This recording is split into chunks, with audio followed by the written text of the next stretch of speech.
Hello, I'm Raisa Chantami of the Indonesia channel in Jakarta, and this is your TIC news break on the hour every hour. Here's what's happening in Indonesia. ASEAN Chair Indonesia recently told Beijing that it wanted an actionable code of conduct on the South China Sea to come out of the sluggish talks over the hotly contested area. China's Foreign Affairs Minister Qin Gang on Wednesday made his first overseas visit to Jakarta since taking office in late 2022. Indonesia took this opportunity to bring China's attention to the code of conduct, which is expected to manage tensions in the South China Sea.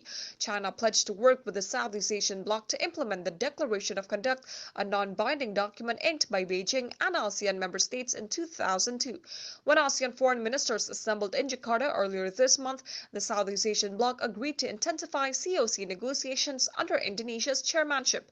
This year's first series of the COC talks are slated for March. China and Indonesia have agreed to a $1.2 billion budget increase to complete the Jakarta-Bandung high-speed railway, which is due to open in June this year.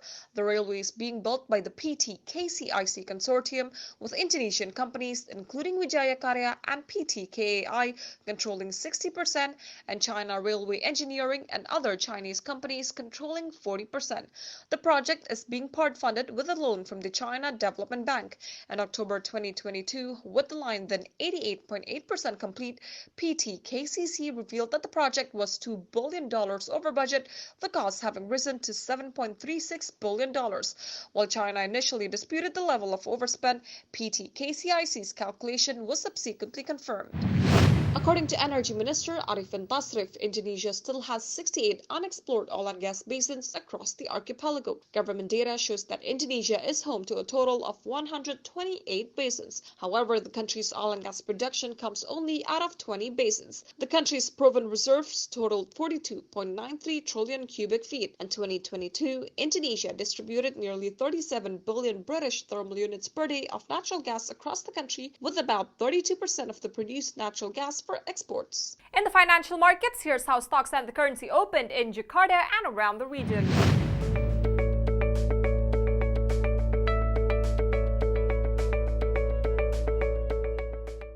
If you're heading to Indonesia or traveling within the country, here's the weather forecast for major destinations.